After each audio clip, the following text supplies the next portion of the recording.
മോദിയുടെ ഇന്നത്തെ പ്രസംഗത്തെക്കുറിച്ച് നിങ്ങൾക്ക് എന്താണ് പറയാനുള്ളത്? കഴിഞ്ഞ ദിവസം പാർലമെന്റ് തുടങ്ങുന്ന ഘട്ടത്തിൽ തന്നെ നീറ്റ് വിഷയത്തിൽ ഒരുമിച്ച് പ്രതിപക്ഷവും ഭരണപക്ഷവും ഒരുമിച്ച് ഇവിടുത്തെ വിദ്യാർത്ഥികൾക്ക് ആത്മവിശ്വാസം നൽകേണ്ടതുണ്ട് എന്നാണ് രാഹുൽ ആവശ്യപ്പെട്ടിരുന്നത്.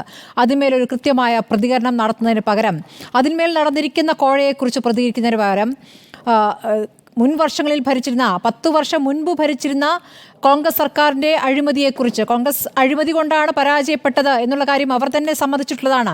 UPA കാലത്തെ അഴിമതിയെക്കുറിച്ച് അവർ തന്നെ സമ്മതിച്ചിട്ടുള്ളതാണ്. അത് വീണ്ടും വീണ്ടും ഇന്ന് പാർലമെന്റിൽ പറയേണ്ട കാര്യം എന്താണ്? സ്വന്തം കാലത്തെ അഴിമതിയെക്കുറിച്ച് പ്രതികരിക്കേണ്ടേ? ഇവിടെ വിദ്യാർത്ഥികൾ കാത്തിരിക്കുകയാണ്, രക്ഷിതാക്കൾ കാത്തിരിക്കുകയാണ് പ്രധാനമന്ത്രിയുടെ ഇക്കാര്യത്തിലുള്ള വിശദമായ പ്രതികരണത്തിന് വേണ്ടി. അല്ല, ഒരു കാര്യം ശ്രുതി, ഇപ്പോ ബഹുമാനപ്പെട്ട കോൺഗ്രസിന്റെ വക്താവ് ശ്രീ ലിജു പറഞ്ഞു, അദ്ദേഹത്തിന്റെ നേതാവ് സംസാരിച്ചത് മുഴുവൻ വളരെ കറക്റ്റും ഇന്ത്യയുടെ പ്രധാനമന്ത്രി സംസാരിക്കുന്നത് മുഴുവൻ അദ്ദേഹത്തിന് ഉൾക്കൊള്ളാൻ പറ്റാത്ത ശൈലിയിലുമാണ്. അത് അദ്ദേഹത്തിന്റെ രാഷ്ട്രീയമാണ്. ഇന്ത്യൻ പ്രധാനമന്ത്രി ഇന്ന് പാർലമെന്റിൽ വളരെ കൃത്യമായി തന്നെ കാര്യങ്ങൾ അവതരിപ്പിച്ചു.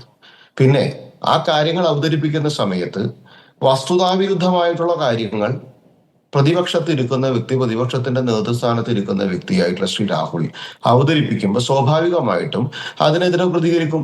നീറ്റ് വിഷയത്തിൽ അടക്കമുള്ള വിഷയങ്ങളിൽ കേന്ദ്ര സർക്കാർ കൃത്യമായിട്ടുള്ള നടപടിയുമായി മുന്നോട്ട് പോകുന്നുണ്ട്. ആ നടപടികൾ ആരൊക്കെ എന്തൊക്കെ അഴിമതികൾ അവിടെ നടന്നിട്ടുണ്ടോ, അല്ലെങ്കിൽ അതിനകത്ത് തെറ്റിദ്ധാരണാജനകമായിട്ടുള്ളതോ കുട്ടികൾക്ക് ദോഷങ്ങളായിട്ടുള്ള എല്ലാ പ്രവർത്തനങ്ങളും അന്വേഷണത്തിന് വിധേയമാണ്. അന്വേഷണത്തിന് ടീം ഉണ്ടാക്കിയിട്ടുണ്ട്. ആ ടീം കൃത്യമായി നടപടിയുമായി മുന്നോട്ട് പോകും.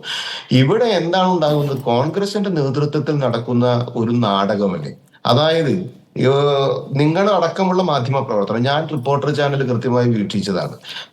പ്രതിപക്ഷ ചർച്ച നടക്കുന്ന സമയത്ത് ഫുൾ ലൈവാണ്.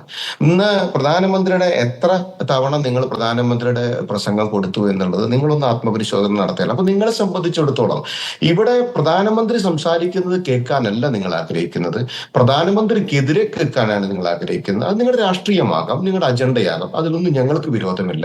ഇന്ത്യയുടെ പ്രധാനമന്ത്രി ഇന്ത്യ മഹാരാജ്യത്ത് നടത്തിയിട്ടുള്ള 10 വർഷക്കാലത്തെ നേട്ടങ്ങളും ഭാവിയിൽ നടക്കാൻ പോകുന്ന കാര്യങ്ങളെ കുറിച്ച് തന്നെയാണ് ഇനി സംസാരിക്കുള്ളൂ. ഒരു സംശയം വേണ്ട, ഡെവലപ്മെന്റ് തന്നെയാണ്. അപ്പുറത്ത് നിങ്ങൾ ഇരുന്ന് ഗിമ്മിക്കുകൾ കാണിക്കുകയാണ്. എന്താ നിങ്ങൾ ഉന്നയിക്കുന്നത്? പള്ളിപ്പറമ്പും പൂരപ്പറമ്പുമാണ്. പാർലമെന്റ് എന്ന് പറയപ്പെടുന്നത് 10 ഉറുപ്പ്യന്റെ കുറെ പടം കൊണ്ടുവന്ന് ഇങ്ങനെ കാണിക്കുന്ന എന്റെ മുദ്രയാണ്, ഇങ്ങനെ കാണിക്കുന്ന എന്റെ മുദ്രയാണ് എന്ന് പറഞ്ഞ് കുറെ പടം കൊണ്ട് കാണിക്കുന്ന രാഷ്ട്രീയ ശൈലിയല്ലേ ശ്രീ രാഹുൽ കാണിച്ചത്?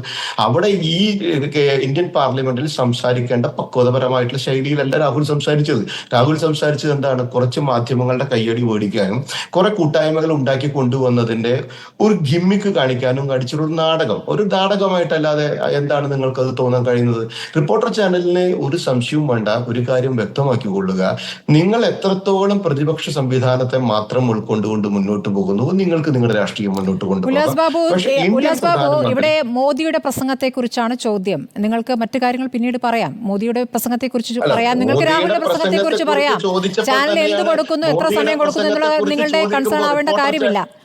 ഇല്ല, അത് മറ്റൊരു പ്രധാനപ്പെട്ട വാർത്ത വന്ന ഘട്ടത്തിൽ അതിലേക്ക് പോയിട്ടുണ്ട്. മോദിയുടെ പ്രസംഗം കൊടുത്തിട്ടുമുണ്ട്. താങ്കൾ മുഴുവൻ സമയം റിപ്പോർട്ടറല്ല കണ്ടതെന്ന് എനിക്ക് മനസ്സിലായി. റിപ്പോർട്ടിൽ കൊടുത്തിട്ടില്ല എന്നെങ്ങനെ താങ്കൾ പറയും? നിങ്ങളുടെ യൂട്യൂബിലടക്കം നിങ്ങൾ എത്ര കട്ടിംഗ് സെറ്റ് ഉണ്ട് നിങ്ങളൊന്ന് നോക്കിയാൽ നിങ്ങൾക്ക് അല്ല, നിങ്ങൾ അതിന്റെ എണ്ണ എടുക്കുന്നതിന് പറയുമ്പോൾ മറുപടി പറയൂ ഉല്ലാസ് ബാബു. നിങ്ങളുടെ കൺസേൺ നിങ്ങൾ ഇവിടെ ഭരിക്കുകയാണല്ലോ, നിങ്ങൾക്കാണല്ലോ ഇവിടെ ഭൂരിപക്ഷം. നിങ്ങൾ മറുപടി പറയൂന്നേ. ഞങ്ങൾക്ക് തന്നെയാണ് ഭൂരിപക്ഷം. എന്താ കുഴപ്പം? ഞങ്ങൾക്ക് കൃത്യമായിട്ടുള്ള ഭൂരിപക്ഷമാണ്. 543-ൽ 99 എടുക്കുക എന്നുള്ളത് കൃത്യമായിട്ട് ഞങ്ങളുടെ പ്രധാനമന്ത്രി പറഞ്ഞില്ല. എന്ന് പറഞ്ഞാൽ പ്രധാനമന്ത്രിക്ക് നേരെ നിങ്ങൾ ഉന്നയിക്കാൻ നീറ്റ് ക്രമക്കേടിൽ മറുപടി ഉണ്ടായോ? എന്റെ ആദ്യത്തെ ചോദ്യം അതായിരുന്നു. നീറ്റ് ക്രമക്കേട് എന്നുള്ളത് കോടികളുടെ കോഴയാണ്. ഒരു മിനിറ്റ് ഉല്ലാസ് ബാബു, കോടികളുടെ കോഴയാണ് അതിലെ വിഷയം.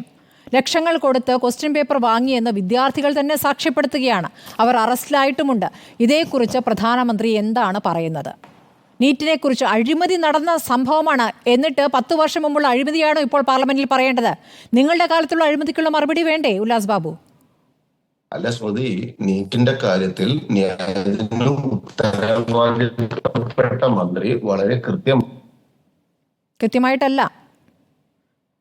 സാങ്കേതിക തടസ്സമുണ്ട്, ഞാൻ താങ്കളിലേക്ക് വരാം. സാങ്കേതിക തടസ്സം കൊണ്ട് മാത്രമാണ് താങ്കളിലേക്ക് തിരിച്ചെത്താം.